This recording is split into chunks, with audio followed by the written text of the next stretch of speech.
ఈరోజు మీ జీవితంలో ఎలాంటి సమస్యతో బాధపడుతున్నారు? ఆర్థిక ఇబ్బందులా? అనారోగ్యమా? కుటుంబంలో సమాధానము లేదా? ఎన్ని ప్రయత్నాలు చేసినా ఓటమిని ఎదుర్కొంటున్నారా? అపజయం పాలవుతున్నారా? ఎన్ని ఇంటర్వ్యూస్కి వెళ్ళినా రిజెక్షన్ ఎదుర్కొంటున్నారా? ఎన్ని వివాహ సంబంధాలు వచ్చినా కూడా ఏది సెట్ అవ్వడం లేదా? ఎంత ఎదురు చూసినా కూడా తీరని అపజయాలే ఎదుర్కొంటున్నారా? అయితే దేవుని వాక్యం సెలవిస్తుంది, జీవమరణంలో నాలుక వశము అని. మన నోట నుండి వచ్చే మాటలకు మన జీవితాన్ని నిర్మించే శక్తి ఉంది, మన జీవితాన్ని మార్చే శక్తి ఉంది, మన భవిష్యత్తును నిర్మించే శక్తి ఉంది. మీరు ఈరోజు మీ సమస్యలను చూస్తూ ఏడవడం కాదు, దేవుని వాక్యాన్ని మీ నోటితో పలికి చూడండి. మీ సమస్య ఒక గొప్ప సాక్ష్యంగా మారుతుంది. మనం ప్రతిరోజు ఉదయం లేవగానే మన సమస్యకి సరిపోయే వాక్యాన్ని మనం విశ్వాసంతో బిగ్గరగా నోటితో పలికినట్లయితే, చూడండి, ఇశ్రాయేల్ ప్రజలకి అక్కడ ఎరుకో గోడలు కనిపించినప్పుడు చిన్నగా మెల్లగా అరవలేదు, బిగ్గరగా కేకలు వేసినప్పుడే గోడలు కూల్చబడ్డాయి. అలాగే మన జీవితంలో కూడా ఏదో ఒకరోజు చేసి ఇంకా విజయం రాలేదని విడిచిపెట్టడం కాదు, కానీ ప్రతిఫలం వచ్చేంత వరకు మనం పలుకుతూ ఉండాలి. వారు గోడలు కూలేంత వరకు కేకలు వేస్తూనే ఉన్నారు. మనం కూడా మన జీవితంలో జయము కనబడేంతవరకు, పరిష్కారం వచ్చేంతవరకు, జవాబు చూసేంతవరకు మనం వాక్యాన్ని పలుకుతూనే ఉండాలి. అంత మాత్రమే కాదు, ఎప్పుడు పడితే అప్పుడు పలికినా కూడా వాక్యంలో శక్తి విడుదలవుతుంది, గొప్ప కార్యం చూడగలుగుతాం. కానీ ఎస్పెషల్లీ ప్రత్యేకంగా మనం ఉదయం లేవగానే పలికినట్లయితే మనం గొప్ప జయాన్ని త్వరగా చూడగలుగుతాం. ఆర్థిక ఇబ్బందుల్లో ఉన్నవారు, అప్పుల్లో ఉన్నవారు, నా కొరకు ప్రార్థించండి, నేను అప్పు తీర్చలేకపోతున్నాను, నేను చనిపోవాలనుకుంటున్నాను, ఇలాంటి మాటలు పలకడానికంటే బదులుగా, మన సమస్యని వేరే వాళ్ళకి వివరించడానికంటే బదులుగా అంతే సమయాన్ని దేవుని పాదాల చెంత కూర్చొని దేవుని వాక్యాన్ని పలుకుతే ఎందుకు జవాబు రాదు, ఎందుకు జయం రాదు?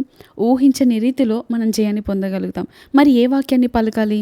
అందుకే వాక్యంలో చూస్తే ఫిలిప్పీలకు రాసిన పత్రిక 4:19 ఒక మాట ఉంటుంది, నా దేవుడు తన ఐశ్వర్యము చొప్పున నా ప్రతి అవసరతను తీరుస్తాడు, తన మహిమలో నా ప్రతి అవసరము తీర్చబడుతుంది అని. ఇలాంటి వాక్యాలను ఒక చోట రాసుకొని మనం స్తుతించినట్లయితే తప్పకుండా జయాన్ని మనం చూడగలుగుతాం.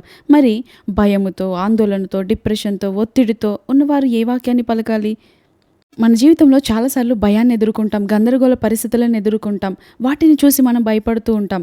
అందుకే యోబు చూడండి, యోబు దేనికైతే భయపడ్డాడో అదే వచ్చిందని వాక్యం సెలవిస్తుంది. మన జీవితంలో ఎదురయ్యే పరిస్థితులను చూసి భయపడకుండా దేవుని వాక్యాన్ని నోటితో బిగ్గరగా పలకాలి. తిమోతిలకు రాసిన 2వ పత్రిక 1వ అధ్యాయంలో ఒక మంచి మాట ఉంటుంది, దేవుడు మనకు పిరికితనం గల ఆత్మనివ్వలేదు, దేవుడు మనకు శక్తియు, ప్రేమయు, ఇంద్రియ నిగ్రహం కలిగిన ఆత్మనిచ్చాడు. అందుకే భయం వేసిన ప్రతిసారి ఈ మాట పలకండి, నా దేవుడు నాకు పిరికితనం కలిగిన ఆత్మనివ్వలేదు, ఏ పరిస్థితి రాని నేను భయపడను, నేను బెదరను అని పలుకుతూ ఉండండి. మరి అనారోగ్యంతో ఉన్నవారు ఏ మాటను పలకాలి? మనందరికీ తెలిసిందే, పేతురుకు రాసిన పత్రిక, మొదటి పత్రికలో 2వ అధ్యాయం 24 ఉంటుంది, ఆయన పొందిన దెబ్బల చేత నాకు స్వస్థత కలిగి ఉన్నది, ఆయన పొందిన దెబ్బల చేత నేను స్వస్థత నొంది ఉన్నాను. అది ఏ అనారోగ్యమైనా సరే, అది ఎంత కాలంగా ఉన్నా సరే, డాక్టర్స్ ఇక నువ్వు లైఫ్ లాంగ్ మెడికేషన్ వాడాలి, లైఫ్ లాంగ్ నువ్వు హాస్పిటల్స్ చుట్టూ తిరుగుతూనే ఉండాలి, లైఫ్ లాంగ్ ఈ యొక్క రోగము కుదుటపడదు, ఇంకా ఎప్పటికీ ఇంతే నీ జీవితం అని వైద్యులు చెప్పినా, చుట్టూ ఉన్న ప్రజలు చెప్పినా, చూస్తూ ఉన్న రోగము చెప్పినా కూడా మనం పలకాల్సిన మాట ఇది. ఈ మాట పలికి కేవలం ఈ ఒక్క మాటతో క్యాన్సర్ నుండి విడుదల పొందిన వారు ఉన్నారు. ఈ ఒక్క మాట పలికి అనారోగ్యం నుండి, ఏ రకమైన అనారోగ్యం నుండైనా మనం బయటపడవచ్చు. కొన్ని రోగాలకి ఎంత పెద్ద మెడిసిన్ వాడినా కూడా, ఎంత పెద్ద హాస్పిటల్స్కి వెళ్ళినా కూడా కుదుట పడనిది ఈ ఒక్క మాటతో తప్పకుండా మీరు స్వస్థత పొందగలుగుతారు. జీవితంలో ఎదుర్కొంటున్న పోరాటాలను బట్టి భవిష్యత్తుపై నిరాశ కలిగిందా? జీవితం పట్ల నిరాశ కలిగిందా? అయితే మనం పలకవలసిన మాట ఏంటో తెలుసా? మనం ఎన్ని ప్రయత్నించినా అపజయం పాలవుతున్నప్పుడు నిరాశ కలుగుతూ ఉంటుంది సహజంగానే. కానీ నన్ను బలపరచు క్రీస్తుని బట్టి నేను సమస్తం సాధిస్తాను, నన్ను బలపరచు క్రీస్తుని బట్టి ఇది నాకు సాధ్యమే, నన్ను బలపరచు క్రీస్తు ద్వారా నేను ఇది పొందుకుంటాను, ఇలాంటి మాటలు మనం పలికినట్లయితే మనలో గొప్ప విశ్వాసం పుడుతుంది. ఒకవేళ మీరు ఒంటరితనంతో బాధపడుతున్నట్లయితే కొత్త నిబంధనలో ఒక మంచి మాట చూస్తాం, సదాకాలం, యుగ సమాప్తి వరకు నేను మీకు తోడుగా ఉంటాను. అంత మాత్రమే కాదు, పాత నిబంధనలో కూడా నేను మిమ్మల్ని అనాథలుగా విడవను, మీ యొద్దకు వస్తాను. ఇలా చెప్పుకుంటూ పోతే ఎన్నో మాటలు, ప్రతి సమస్యకి తగిన మాటలున్నాయి.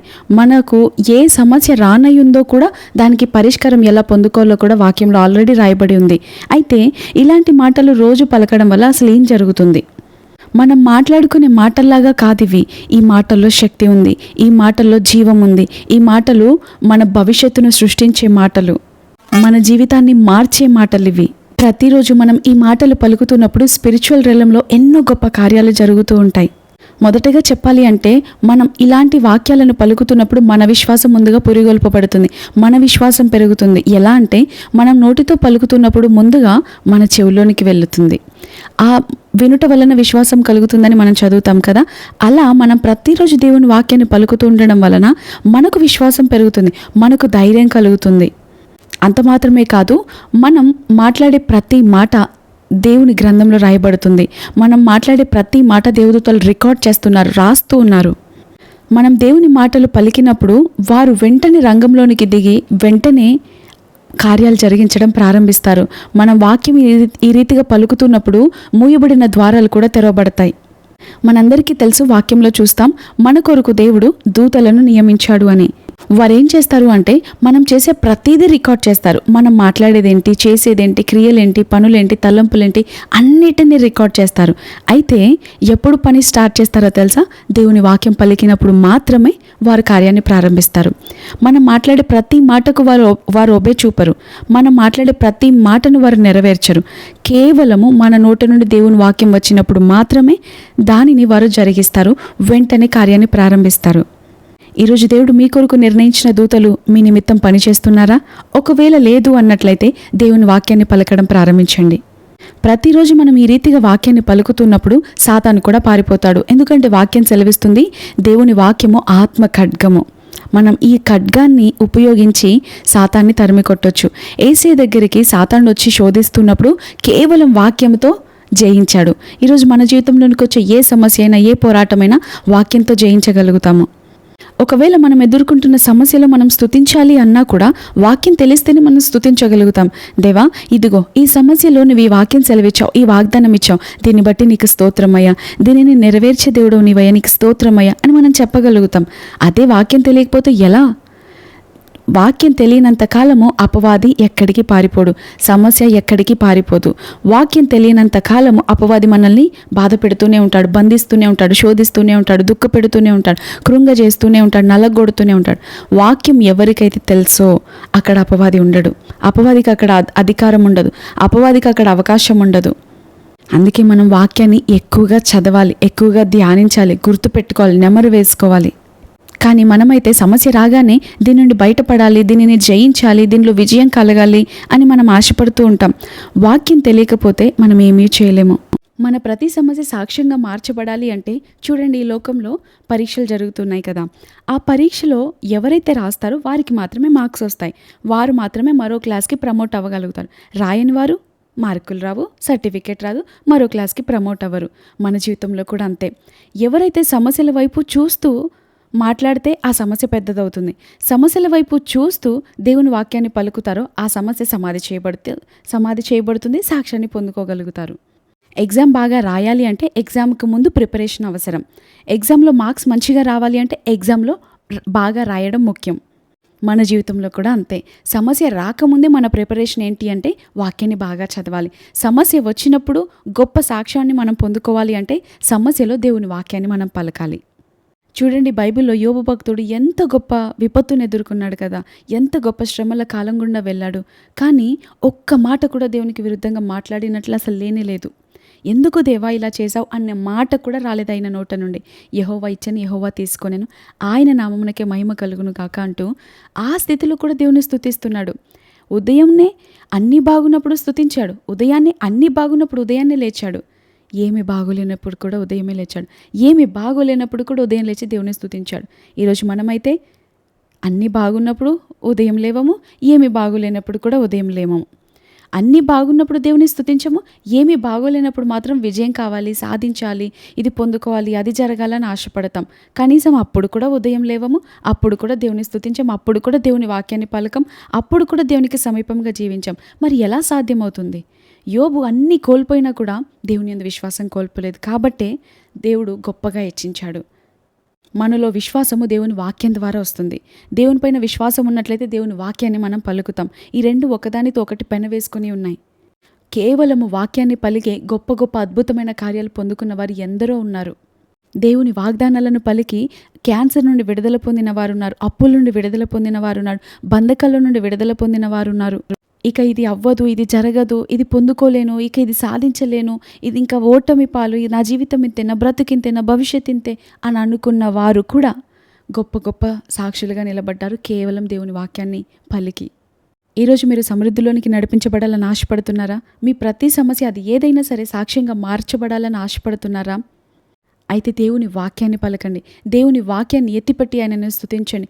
దేవుని వాగ్దానాలను ఎత్తిపట్టి ఆయనను స్తుతించండి. ప్రార్థనలో అదివ్వు ఇదివ్వు కాదు, దేవా నీ వాక్యం ఇలా సెలవిస్తుంది, ఇదిగో ఇది చేసినందుకు నీ కొందనాలయ్యా, ఇది జరిగించినందుకు కొందనాలయ్యా. ప్రార్థనలో కూడా మనం వాక్యాన్ని ఎత్తిపట్టినప్పుడే చూడండి, ఒక దీపం బాగా వెలగడానికి నూనెని పోస్తాం. అదే నూనె లేకపోతే అది వెలుగుతుందా? నూనె ఉన్నంత వరకు వెలిగి అది ఆరిపోతుంది. ఆ దీపం వెలగడానికి శక్తి ఎక్కడి నుండి వస్తుంది? నూనెలో నుండి వస్తుంది. మన జీవితంలో కూడా మన ప్రార్థనలో శక్తి రావాలి అంటే వాక్యం ద్వారానే వస్తుంది. వాక్యం ఒక ఎసెన్స్ మన ప్రార్థనకి. ఇక్కడ మనం ఒకటి గుర్తుపెట్టుకోవాలి, వాక్యం ఏదో ఒక రోజు పలికి 2 రోజులు పలికి ఇది జరగడం లేదు, ఇది పని చేయడం లేదు, ఇది వర్కౌట్ అవ్వడం లేదు అని వేరే మార్గాన్ని వెతుక్కోవడం కాదు. దేవుని వాక్యాన్ని పలుకుతూ ఉండాలి. చూడండి, ఒక చెట్టు ఎదగాలి అంటే అది ఒకేసారి రాత్రిలోనే పెరిగిపోతుందా? లేదు. అది గ్రాడ్యువల్గా, నెమ్మదిగా, కొద్ది కొద్దిగా పెరుగుతుంది. ఏ చెట్టు ఒకే రాత్రిలో ఫలించినట్టు మనం ఎప్పుడూ చూడలేదు, ఒక్క అహరోను కర్రను తప్ప. మీ ప్రార్థన ఒక విత్తనం అయితే మీరు చేసే స్తుతి, మీరు ప్రతిరోజు పలికే వాక్యము దానికి ఎరువు లాంటిది, దానికి నీరు లాంటిది. కాబట్టి ప్రతిరోజు నీరు పోస్తేనే చెట్టు పెరిగినట్లుగా మన సమస్యలన్నీ సమాధి చేయబడి సాక్ష్యం పొందుకోవాలి అంటే ఇవన్నీ మనకు గొప్ప ఆయుధంగా పనిచేస్తాయి. వాక్యాన్ని పలకడం అనేది ఏదో ఒక మంత్రంగా, ఒక జపంగా, ఒక చిలక పలుకుల్లాగా, ఒక టేప్ రికార్డ్ మరలా అదే వినిపించినట్లుగా కాదు. వాక్యం అనేది మనలో విశ్వాసాన్ని పుట్టించాలి. కొందరు వాక్యాన్ని పలకగానే కొద్ది రోజుల్లోనే జవాబు చూస్తారు. కొన్నిసార్లు పలకగానే విజయం వస్తుంది. కొన్నిసార్లు థ్యాంక్ యూ జీసస్ అని రాయగానే అద్భుతం జరిగిపోతుంది. కానీ కొంతమందికి మాత్రం ఎన్నిసార్లు రాసినా, ఎన్నిసార్లు స్తుతించినా, ఎన్నిసార్లు వాక్యాన్ని పలికినా కూడా అవ్వదు. కారణం ఏంటో తెలుసా? వారిలో విశ్వాసం రాలేదు. ఇంకా ఆ వాక్యాన్ని వారు పూర్తిగా నమ్మడం లేదు. మనం చాలాసార్లు మన శక్తిపైనే ఆధారపడతాం, నోటితో మాత్రం బయటికి వాక్యాన్ని పలుకుతాం. అప్పుడు అది వర్కౌట్ అవ్వదు. పూర్తిగా మనం అంగీకరించాలి, దేవా ఈ వాక్యాన్ని నేను నమ్ముతున్నాను, నువ్వు చేయగలిగిన సమర్థుడు అని గట్టిగా మనం పలుకుతూ మంచి విశ్వాసాన్ని కలిగి ఉన్నట్లయితే అది వెంటనే మనం కార్యరూపం దాల్చుతుంది. అది ఈరోజు మీ జీవితంలో ఉన్న ఏ సమస్య అయినా సరే, మీకు కళ్ళ ముందు కనబడుతున్న ఆ సమస్యను గురించి మాట్లాడకండి. సజీవుడైన దేవుని వాక్యాన్ని పలకండి. సమస్య సాక్ష్యంగా మారేంత వరకు పలుకుతూనే ఉండండి. మన నోటి మాటలే మన జీవితాన్ని, మన భవిష్యత్తును నిర్మిస్తాయి. కొన్నిసార్లు మన నోటి మాటలే మన జీవితాలను కూలుస్తాయి. ఈరోజు మీ నోట నుండి ఎటువంటి మాటలు వస్తున్నాయి? అది దేవుని మాటలైతే మీ జీవితం బహుగా ఉన్నతంగా ఆశీర్వదించబడుతుంది. మన నోటి మాటలే మనకు ప్రతిఫలాన్ని తీసుకొస్తాయి. మన నోటి మాటలు మనకు గొప్ప లాభాన్ని సమకూరుస్తాయి.